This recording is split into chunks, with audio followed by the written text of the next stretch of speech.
दोस्तों 7 मार्च को हमारा कक्षा 12वीं का हिंदी विषय का एमपी बोर्ड एग्जाम 26 का पेपर होने वाला है। इसलिए लगातार मैं आपको तैयारी कराते जा रहा हूँ, धीरे धीरे करके एक एक टॉपिक आपको तैयार कराते जा रहा हूँ। ओके, लगभग हमने सभी टॉपिक हिंदी में देख लिए, कुछ और टॉपिक रह जाते हैं, हम क्या है आगे कवर कर लेंगे। क्रम से वीडियो देखना चाहते हैं, प्रॉपर तैयारी करना चाहते हैं, 12th Hindi topper series MP board exam 26 के नाम से प्लेलिस्ट है, प्लेलिस्ट पर जाकर क्रम से वीडियो देखकर आप तैयारी कर सकते हैं। इस वीडियो में हम बहुत ज्यादा महत्वपूर्ण टॉपिक की बात करने वाले हैं, वह है पत्र लेखन, जो कि आपके पेपर में 4 नंबर का आता है। ओके, और ये ऐसे 4 नंबर है कि ये हर विद्यार्थी फिक्स कर सकता है। ओके, बस ये वीडियो आपको देख लेना है, आपके भी 4 नंबर फिक्स हो जाएंगे। Oh my God! Wow! Video में पत्र लेखन से संबंधित सब बातें मैं आपको बताने वाला हूँ कि कौन कौन से पत्र लेखन आपको तैयार करने हैं। ओके, कौन कौन से करने हैं ये तो बताऊंगा, इस साथ ही तैयार भी आपको करा दूंगा, सॉल्यूशन के साथ बता दूंगा, समझा दूंगा, और समझ लेंगे तो फिर अपने हिसाब से भी आप लिख पाएंगे। ओके, इसके साथ ही किस तरीके से, किस फॉर्मेट से लिखना है कि आपके एक भी नंबर ना कटे, 4 में 4 नंबर आपको पत्र लेखन में मिल जाए। साल भर भी पत्र लेखन वाला टॉपिक नहीं पढ़ा, इस वीडियो को ध्यान से देख लीजिएगा तो आपको पूरा फॉर्मेट समझ में आ जाएगा, लिखने का तरीका समझ में आ जाएगा, कौन कौन इंपॉर्टेंट है वो समझ में आ जाएगा। ओके, प्रीवियस ईयर पेपर में कौन से आए हैं वो भी आपको क्लियर हो जाएगा, किस तरीके से हमें लिखना है। ओके, तो वो भी आपको सब समझ में आ जाएगा, यानी पत्र लेखन से संबंधित आपके कोई भी डाउट नहीं रह जाएंगे अगर आप क्या है इस वीडियो को देखकर तैयारी कर लेते हैं। क्या बात है सर, क्या बात है सर। जो भी मैं आपको बातें बताऊंगा वो ऐसा नहीं कि मैं आपको क्या है अब मेरा मन आया तो मैंने आपको वो बातें बता दी, मैं आपको प्रूफ के साथ वो बताऊंगा, ओके, दावे के साथ बताऊंगा कि जो दोस्तों हमारा पत्र लेखन आता है, पत्र लेखन हमारे किस प्रकार से आता है, क्वेश्चन में हमारे इस प्रकार से आता है कि एक हमें क्या है औपचारिक पत्र दिया जाता है, एक अनौपचारिक पत्र दिया जाता है। औपचारिक पत्र क्या होता है, आपको औपचारिक पत्र वो होता है जो क्या अधिकारी को लिखा जाता है, अधिकारों वगैरह को लिखा जाए। ओके, वो आपका औपचारिक पत्र जो क्या है दोस्ती यारी रिश्तेदारी नातेदारी में लिखा जाए तो वो आपका कौन सा होता है, अनौपचारिक पत्र होता है। इसी बार से 2 आपके आते हैं, एक औपचारिक पत्र एक अनौपचारिक पत्र। ओके, जैसे आपका एक औपचारिक पत्र एक अनौपचारिक पत्र ये आपका रहता है। तो आपको क्या करना चाहिए, बहुत सारे विद्यार्थी कहते हैं कि भैया जैसे एक औपचारिक पत्र आ रहा है, एक अनौपचारिक पत्र, इंग्लिश में फॉर्मल लेटर इनफॉर्मल लेटर बोलते हैं।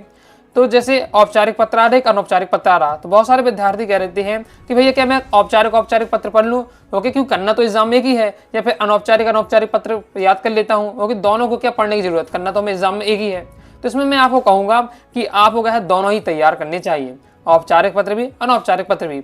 कई बार एग्जाम में हो जाता है कि औपचारिक पत्र बहुत ज्यादा सिंपल दे दिया, बहुत ही ज्यादा सिंपल दे दिया। ओके, औपचारिक पत्र में सीधे यही आ जाए ध्वनि विस्तार के अंतों पर रोक लगाने हेतु, लेकिन अनौपचारिक है बहुत थोड़ा आपको डिफिकल्ट दे दिया जाए, यानी हट के टॉपिक दे दी जाए कि जो आपने पढ़ा ही नहीं है वो वाला टॉपिक दे दिया जाए। ओके, तो इस तरीके से तो अगर आपने क्या है केवल अनौपचारिक पढ़ के गए हैं तो अब वो अनौपचारिक भी नहीं कर पा रहे हैं, साथ ही औपचारिक पत्र भी आपने पढ़ के नहीं गए तो वो भी आपसे नहीं बनेगा। ओके, तो मैं आपसे यही कहूंगा कि आपको दोनों तैयार करना है। ओके, ज्यादा नहीं तो 3 इसके औपचारिक और 3 अनौपचारिक पढ़ लीजिए। ओके, तो 3 दिन आपको मैनेज करके रखिए, तो दोनों का आपको क्या है आइडिया हो जाएगा किस तरीके से हमें एग्जाम में लिखना है। लेकिन जब एग्जाम में आप लिखें तो पहले आप पढ़ लीजिए और आप पूरा सोच लीजिए कौन सा सबसे अच्छा आपको बन रहा है, वही आपको एग्जाम में करना है। तो ये बात अब क्लियर हो गई होगी। अब हम देख लेते हैं, सबसे पहले दोस्तों हम कवर करेंगे औपचारिक आवेदन पत्र। 1 से 2 पत्र पहले हम समझ लेते हैं, फिर मैं आपको फॉर्मेट बता दूंगा। ओके, तो परीक्षा काल में ध्वनि विस्तारक यंत्रों पर रोक लगाने हेतु जिलाधीश यानी कलेक्टर को आपको एक पत्र लिखना है। एमपी बोर्ड एग्जाम ये 23 में आपका आया था। ओके, तो ये आपके सब प्रीवियस रिपीट हो सकते हैं, तो हमें पढ़ के रखना ही है। पहले प्रति जिलाधीश महोदय, फिर अब जैसे कोई जिला तो यहाँ मेंशन किया नहीं है, कोई भी आप यहाँ जिला लिख सकते हैं। ओके, ग्वालियर टीकमगढ़ आपका हो जाता है, दमोह भिंड मुरैना, क्योंकि जहां से भी आप हो आपको यहाँ लिख सकते हैं। फिर आपको विषय बताना है, विषय भी आपको क्या है क्वेश्चन ही से कॉपी कर देना है। परीक्षा काल में ध्वनि विस्तारक यंत्रों पर रोक लगाने हेतु आवेदन पत्र या प्रार्थना पत्र लिखा तो प्रार्थना पत्र आपको लिख देना है।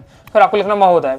ओके, फिर आपको यहाँ बीच में 2 से 3 लाइन में आपको अपनी क्या समस्या बतानी है, और वो आप किसी प्रकार से आप बना सकते हैं। ओके, फिर इसके बाद लास्ट में आपको धन्यवाद प्राधिकरण फिर आपको रहता है। अब यहाँ किस तरीके से दिया हुआ है, अब तो यहाँ आपकी जो बातें बनानी है तो बिल्कुल परफेक्ट नहीं कि जो मैंने बताया एकदम ओके वही आपको एकदम लिखना है, अपने हिसाब से आप लिख सकते हैं। और बस पढ़ के क्यों रखना पड़ता है, पढ़ने से ये हो जाता फायदा कि जैसे एग्जाम में हमारी जो दिमाग होता है वो धीमे चलने लगता है। ओके, एग्जाम में हमारा दिमाग ही नहीं चलता, बहुत सारे विद्यार्थियों को उन्हें आइडिया ही नहीं आता कि क्या लाइनें लिखें। तो अगर घर से पढ़ के जाते हैं तो वहाँ कम से कम आइडिया रहता है कि हाँ ये बात तो हमें लिखनी है, फिर अपने हिसाब से आप लिख पाते हैं। ओके, इसलिए पढ़ के जरूर जाना चाहिए।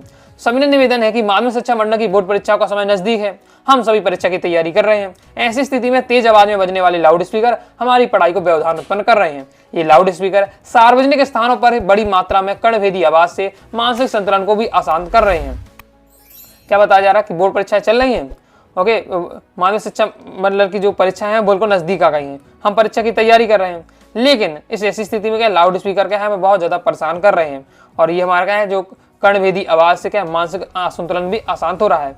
अतः छात्रों के भविष्य को ध्यान में रखते हुए ध्वनि विस्तारक यंत्रों पर परीक्षा काल की अवधि तक पूर्णतः प्रतिबंध लगाने का निर्देश आदेश अविलंब देने का कष्ट करें। धन्यवाद। पर प्राधिकरण में लिखा हुआ शासकीय उच्चतर माध्यमिक विद्यालय ग्वालियर। अब मतलब ये किसी एक विद्यार्थी का पत्र नहीं है, ये पूरे स्कूल या क्लास ने मिलकर क्या पत्र दिया है ओके कलेक्टर को। फिर आपको लिखना है दिनांक। जो आपके औपचारिक आवेदन पत्र होता है उसमें दिनांक आपको क्या है नीचे लिखनी है ओके, जबकि हम अभी आगे अनौपचारिक पत्र देखेंगे उसमें दिनांक आपको ऊपर लिखनी पड़ती है। ये हो जाता है, तो बिल्कुल सिंपल, आपने पढ़ लिया, अब आसानी से आप लिख पाएंगे। अब मैं आपको बता देता हूँ फॉर्मेट ओके, फिर आपको बता देता हूँ अंक विभाजन ओके। ये सब अगर आप बात जान लेते तो फिर आपको टेंशन नहीं रहेगी और आपको पता चल जाएगा कि नंबर कहाँ कट जाएंगे, कितने कटेंगे, वो भी आपको समझ में आने लगेगा ओके। तो चलिए पहले बता देता हूँ कि आपको फॉर्मेट किस तरीके से लिखना है। तो ये आप देख रहे हैं, ये आप पूरा देख रहे हैं, इसी फॉर्मेट से आपको है अपने बोर्ड एग्जाम में आपको लिखना है।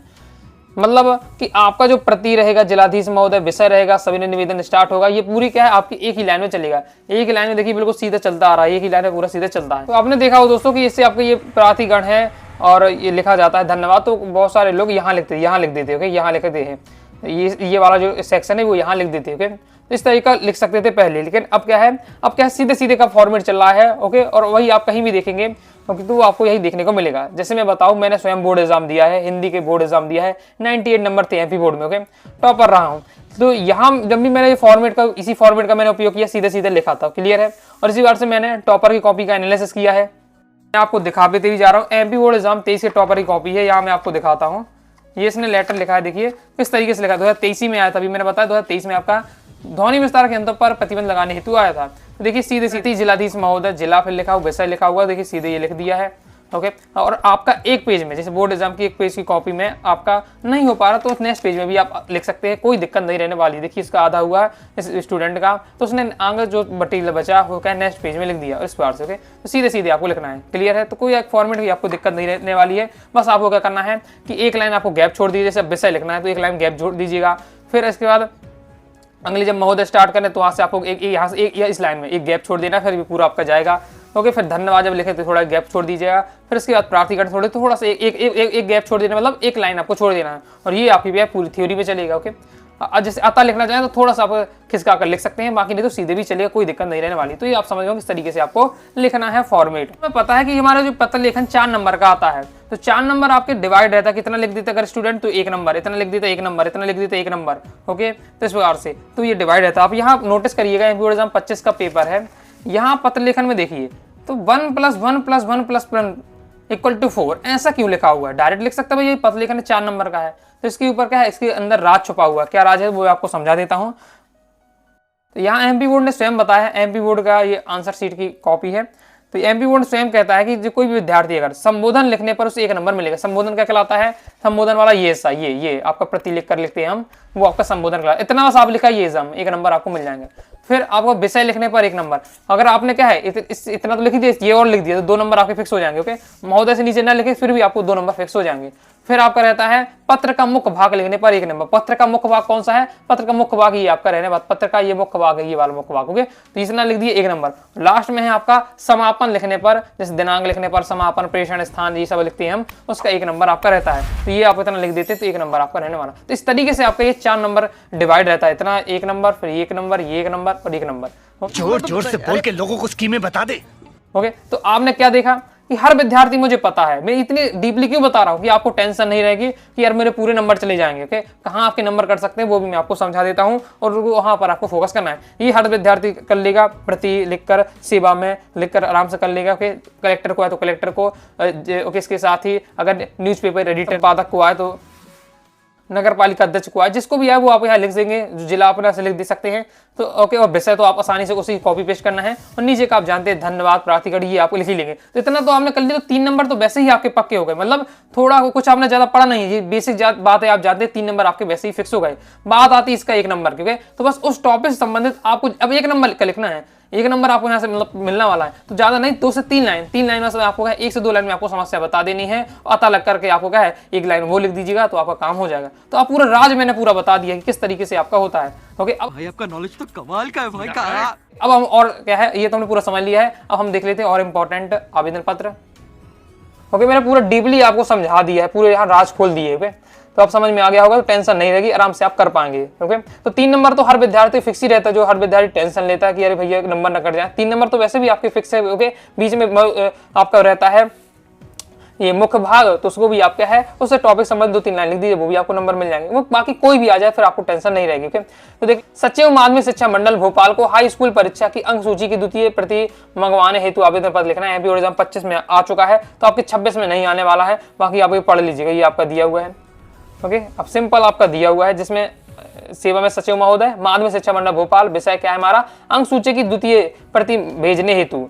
फिर आपने यहाँ क्या क्या बताया कि मैंने कक्षा 10वीं की परीक्षा स्तर में पास कर ली थी, अंक सूची खो गई है, अनुक्रमांक ये है हमारा, अंक सूची की द्वितीय प्रति भेजने का कष्ट करें, और इसके साथ उसकी कुछ फीस लगती है, तो वो भी हमने क्या है ड्राफ्ट क्रमांक इतने में भेज रहा हूँ, और किसके नाम भेज रहा हूँ, सचिव माध्यमिक शिक्षा मंडल के नाम से भेज रहा हूँ। फिर आपको अपनी जानकारी देना पड़ेगा, क्योंकि वहाँ तो मार्कशीट आपकी बस नहीं है, लाखों स्टूडेंट की मार्कशीट उनके पास, तो आपको अपनी डिटेल देना पड़ेगा। तो आपने डिटेल दे दिया ये उस पार से, और बस आपने दिनांक लिख दिया, फिर निवेदक लिखकर आपका कंप्लीट हो जाता है। तो सिंपल आपका रहने वाला, लेकिन आने के भी आपके ना के बराबर चांस है, तो एक बार देख कर रखिएगा। अब एक और दोस्तों हैं, जैसे आपका ये मॉडल पेपर 2026 है, इससे भी आपको कोई क्वेश्चन आ सकता है। तो आपको ये दो हमें यहाँ दिए मॉडल पेपर है। उत्तर पुस्तिका की पूर्ण गणना हेतु सचिव माध्यमिक शिक्षा मंडल भोपाल को आवेदन पत्र लिखिए। राज्य स्तरीय प्रिय तो हम आगे देख लेंगे, तो ये भी हम इसे देख लेते हैं। पुनर्गणना हेतु ओके, आपको रीटोटलिंग करानी है, उसके लिए आपको क्या करना है, रीटोटलिंग आपको करानी है। तो माध्यमिक शिक्षा मंडल के लिए आपको क्या है एक पत्र लिखना है।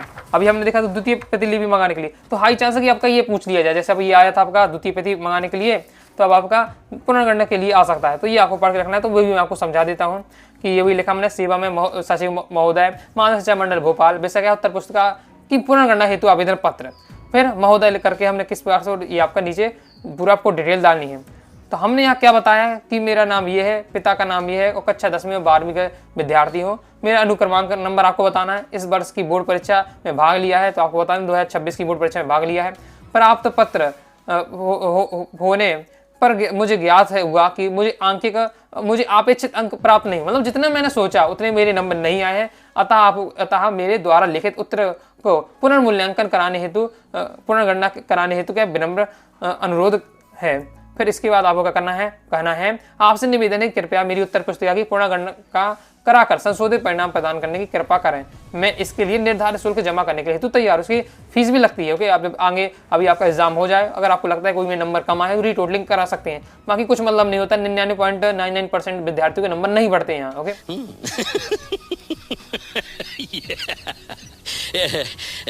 ये देखने को मिला है, तो इस तरीके से आपको लिखना है, कोई दिक्कत नहीं होगी। ओके, आगे देख लेते हैं।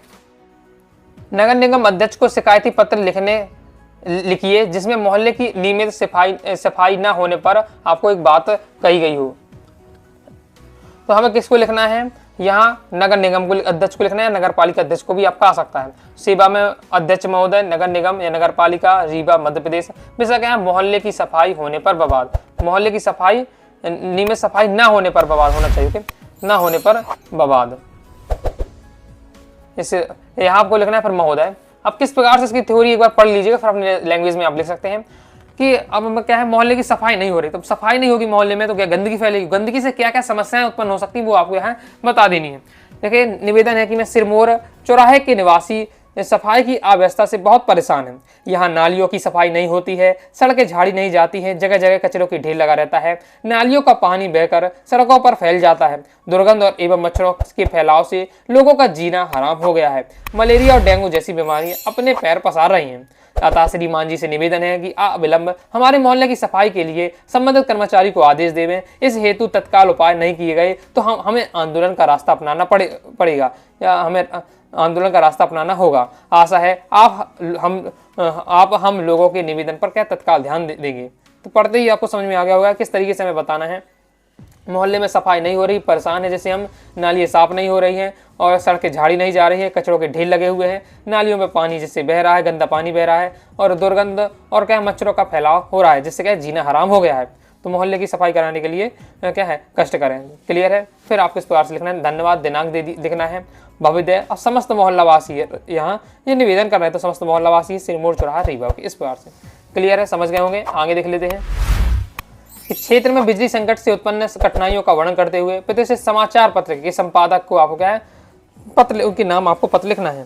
तो आपको बिजली की क्षेत्र में हमारे क्या बिजली का संकट है, यानी लाइट बहुत जाती है, ओके, लाइट बहुत कटती है, उसके लिए आपको क्या है लिखना है, किसी लिखना है समाचार पत्र के संपादक को। यहाँ तो आप देख लीजिए किसको लिखना है, उसी का आपको यहाँ नाम सेट कर देना पड़ता है।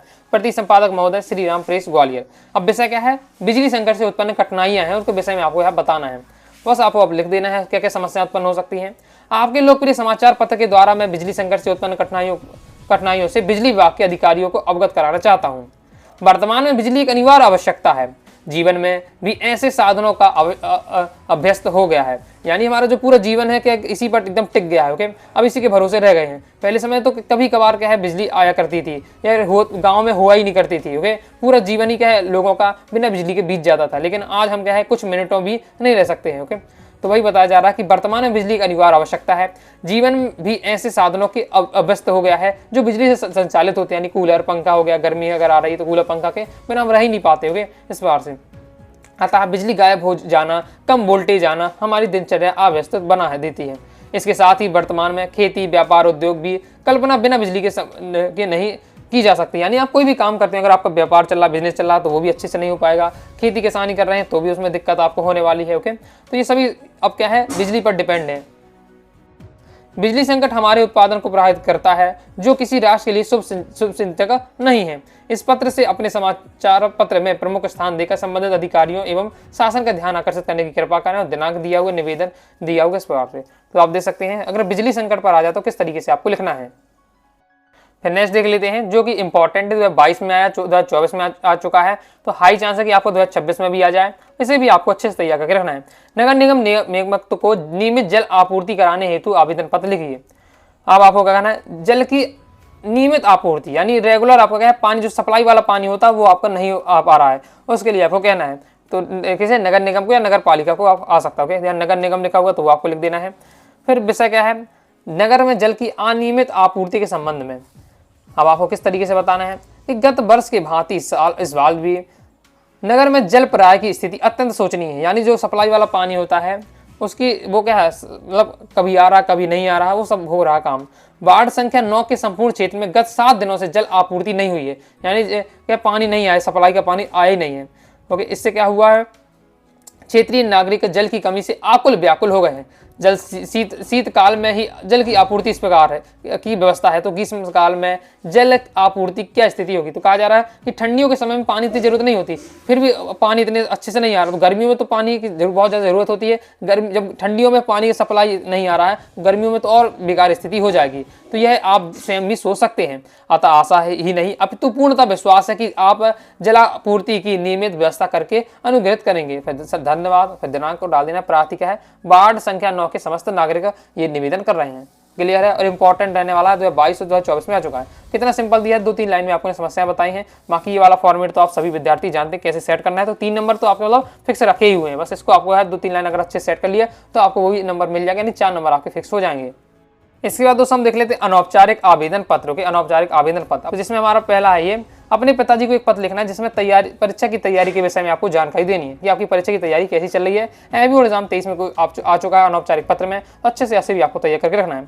इसमें क्या है, एड्रेस सबसे पहले लिखना पड़ता है। अनौपचारिक पत्र में एड्रेस दोस्तों आपको सबसे पहले लिखना पड़ता है, ओके। फिर दिनांक लिखनी पड़ती है। अभी हम क्या औपचारिक पत्र में दिनांक नीचे लिख रहे थे, लेकिन आपको अनौपचारिक पत्र में जो दिनांक है वो ऊपर लिखनी पड़ती है। फिर किस प्रकार से लिखना है, अब इसमें विषय का सिस्टम रहता ही नहीं है।